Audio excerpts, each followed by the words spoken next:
Novel باغی writer تمیم قسط number 15۔ شیرین یہاں بہت خوش تھی۔ حذیفہ، مبشر حسن اور ثروت کا رویہ اس کے ساتھ ہی بہت اچھا تھا۔ حذیفہ اس کا بہت خیال رکھتا تھا۔ شیرین کا وجود نسیمہ کی آنکھ میں تنکے کی طرح اٹکنے لگا تھا، کیونکہ جس طرح حذیفہ مبشر اس کے آس پاس گھوم رہا تھا، نسیمہ کو ڈر لگا تھا کہ کہیں یہ لڑکی اس کی بیٹی کا پتہ نہ صاف کر دے، کہیں حذیفہ ماوی کو چھوڑ کر اس لڑکی سے نہ شادی کر لے۔ یہی خوف اسے کھائے جا رہا تھا، اس لیے اب وہ اسے گھر سے نکالنے کے لیے پلان ترتیب دینے لگی تھی کہ کس طرح اور کس طریقے سے وہ اس ڈاکو کی بیٹی شیرین کو اس گھر سے اور حذیفہ مبشر کی زندگی سے نکال پھینکے۔ ایک دن حذیفہ شیرین کو گھمانے باہر لے گیا، جو کہ نسیمہ سے بالکل بھی برداشت نہ ہوا۔ اس نے اپنے سارے زیورات اٹھائے اور خاموشی سے جا کر شیرین کے کمرے میں رکھائی۔ تھوڑی دیر بعد وہ روتی دھوتی بین کرتی مبشر حسن اور ثروت کے پاس چلی آئی۔ ارے کیا ہوا ہے نسیمہ؟ ارے کیا ہوا ہے نسیمہ، تم اتنا کیوں رو رہی ہو؟ سب خیریت ہے نا؟ ماوی تو ٹھیک ہے؟ ہائے بھائی جان، غضب ہو گیا، میں لٹ گئی، میں برباد ہو گئی۔ بتاؤ تو صحیح ہوا کیا ہے؟ تبھی شیرین حذیفہ گھر میں داخل ہوئے اور ان کے پیچھے ماوی بھی۔ نسیمہ کو یوں بین کرتا اور روتا دیکھ کر وہ لوگ بھی وہیں چلے آئے تھے۔ ممی کیا ہوا ہے؟ اس بار ماوی نے پوچھا۔ ہاں نسیمہ بتاؤ کیا ہوا ہے؟ ہائے بھائی بھابھی، میری الماری سے میرے سارے زیورات غائب ہیں۔ کیا؟ سب پریشان ہو گئے۔ یہ کیسے ہوا؟ ماوی نے ماں کو دیکھا۔ اسے سمجھنے میں بالکل بھی دیر نہ لگی کہ یہ سارا کیا دھرا میری ممی کا ہی ہے۔ وہ یہ سب دراصل شیرین کو گھر سے نکالنے کے لیے ہی کر رہی ہے۔ یہ تم کیا کہہ رہی ہو نسیمہ؟ میں سچ کہہ رہی ہوں بھائی جان، میں نے آج غلطی سے الماری کھلی چھوڑتی تھی، اسے لاک کرنا بھول گئی تھی۔ اب جب میں نے اپنی الماری کھلی ہوئی دیکھی تو میرے سارے زیورات غائب تھے۔ یہ سن کر شیرین بھی پریشان ہو گئی تھی کہ ہو نہ ہو اب الزام اس پر ہی آئے گا۔ وہ پریشانی سے اپنی انگلیاں مروڑنے لگی۔ مبشر حسن سے اس کی یہ گھبراہٹ چھپی نہ رہ سکی تھی، اور وہ وہی ہوا جس کا شیرین کو ڈر تھا۔ نسیمہ نے اسے دیکھتے ہوئے کہا، کہیں تم نے تو چوری نہیں کیے؟ یہ سن کر شیرین ڈر گئی تھی۔ نہیں، میں نے چوری نہیں کیے، میں نے ایسا کچھ بھی نہیں کیا۔ وہ بہت گھبرائی ہوئی لگ رہی تھی۔ بھائی جان، ضرور اسی نے ہی چوری کیے ہوں گے، اس کے کمرے کی تلاشی لے، ابھی دودھ کا دودھ پانی کا پانی ہو جائے گا۔ نسیمہ شیرین کے کمرے کی طرف بڑھ گئی، اس کے پیچھے شیرین اور باقی لوگ بھی اس کے پیچھے کمرے میں چلے آئے۔ نسیمہ اس کے کمرے کا ایک ایک کونا چھان مارنے لگی۔ شیرین روتے ہوئے کہہ رہی تھی، میرا یقین کرے، میں سچ کہہ رہی ہوں، میں نے کوئی زیور چوری نہیں کیے۔ مگر یہ کیا؟ بیڈ کی چادر اوپر کرتے ہی وہاں سارے زیورات موجود تھے۔ شیرین کے ساتھ باقی سب کو بھی بالکل یقین نہ آیا۔ دیکھا بھائی جان، میں نے کہا تھا نا کہ اس ڈاکو کی بیٹی کو گھر میں پناہ نہ دے۔ اب دیکھ لیں، ڈاکو کی بیٹی بلا آخر ڈاکو کی بیٹی ہی ہوتی ہے۔ دیکھا نا ہماری نیکی کا کیا صلہ دیا اس نے، گھر میں ہی نقب لگا دی۔ مجھے پکا یقین ہے یہ سارے زیورات چوری کر کے رات کو فرار ہونے وہ تھی، مگر صد شکر کہ عین وقت پر پکڑ لی گئی۔ میرا یقین کرے، میں نے یہ سب یہاں نہیں رکھے۔ شیرین نے روتے ہوئے اپنی صفائی میں چند الفاظ کہے۔ اچھا تو کیا پھر ہم نے رکھے ہیں یہاں پر اپنے زیور؟ بھائی جان، اس ڈاکو کی بیٹی کو ابھی اور اسی وقت گھر سے نکال باہر کریں۔ آج اس نے میرے زیورات چوری کرنے کی کوشش کی ہے، کل کو یہ بھابھی کے زیورات چوری کرے گی۔ وہ روتے ہوئے بولی، اللہ گواہ ہے، میں نے کوئی چوری نہیں کی ہے۔ اچھا تو پھر کیا یہ زیورات خود چل کر ادھر آ گئے ہیں؟ ہاں بتاؤ۔ اب شیرین کیا کہتی، اس کے پاس تو کوئی جواب ہی نہیں تھا، اسے بری طرح سے پھنسایا گیا تھا۔ وہ فرش پر گھٹنوں کے بل پھوٹ پھوٹ کر رو رہی تھی۔ مبشر حسن اور ثروت کمر سے نکل گئے، اس کے پیچھے ماوی اور نصیبہ بھی وہاں سے نکل گئیں۔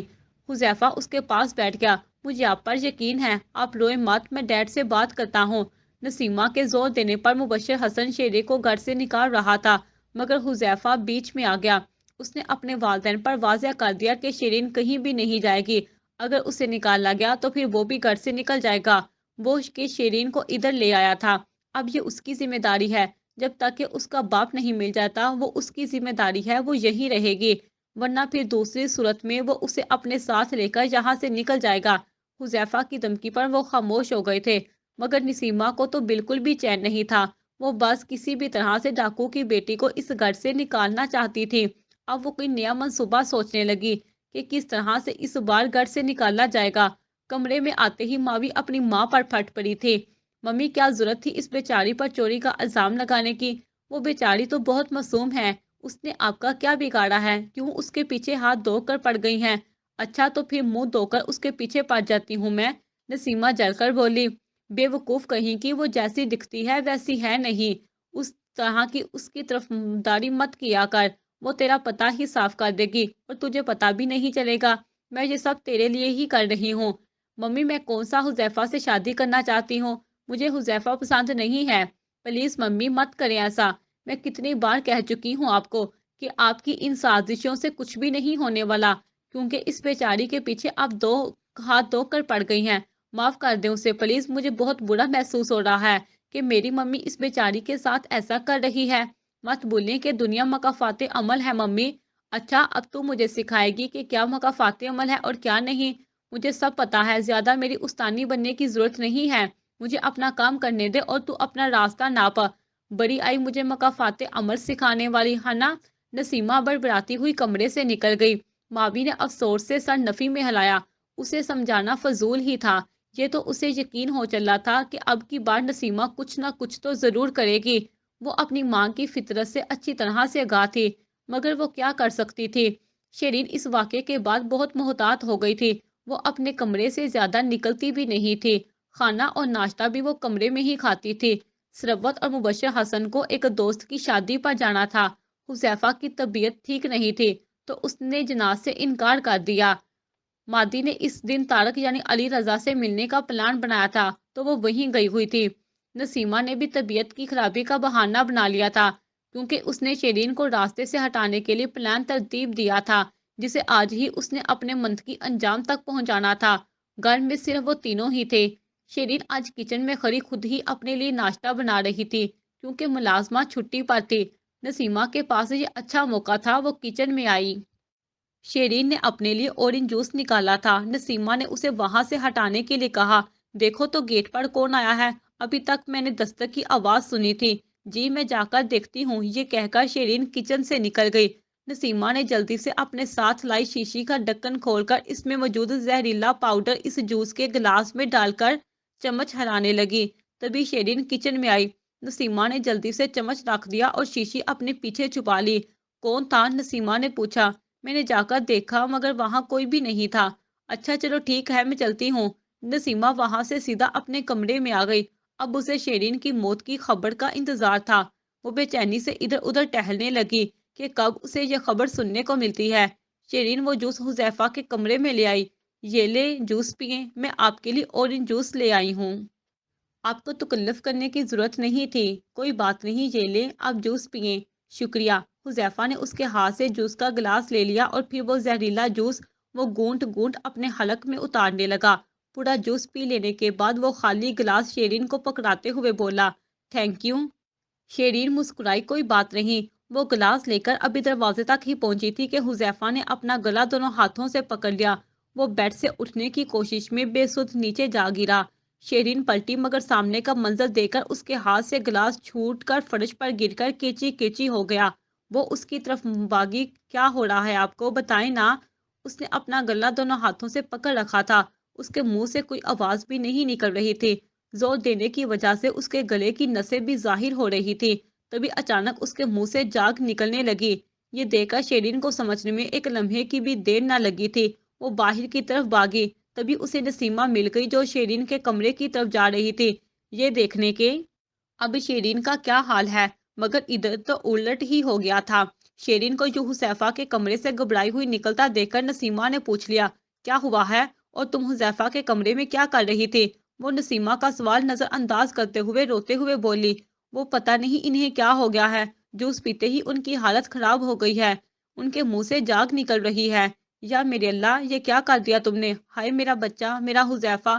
نسیمہ اپنا سیمنہ ٹھوکتی جلدی سے حذیفہ کے کمرے کی طرف بھاگی۔ نسیمہ جب کمرے میں داخل ہوئی تو حذیفہ کارپٹ پر اوندے منہ پڑا تھا، اس کے منہ سے جاگ نکل رہی تھی، اس نے اپنے منہ پر ہاتھ رکھ دیا تھا۔ یہ کیا ہو گیا؟ نسیمہ سخت خوفزدہ ہو گئی تھی۔ شیرین نے جلدی سے ایمبولینس کو کال کی، تھوڑی دیر بعد ایمبولینس آ گئی۔ نسیمہ اور شیرین حذیفہ کو لے کر ہاسپٹل روانہ ہو گئی۔ حذیفہ کو ایمرجنسی وارڈ میں لے جایا گیا تھا، اس کی حالت بہت نازک تھی۔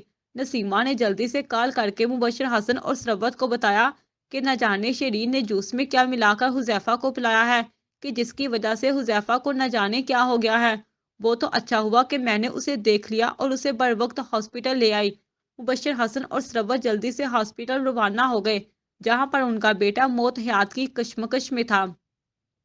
مبشر حسن اور ثروت کے ہاسپٹل آتے ہی نسیمہ انہیں دیکھ کر بین کرتے ہوئے روتے ہوئے بولی، بھائی جان، نہ جانے اس لڑکی نے حذیفہ کو کیا پلا دیا تھا کہ اچانک ہی اس کی طبیعت بگڑ گئی۔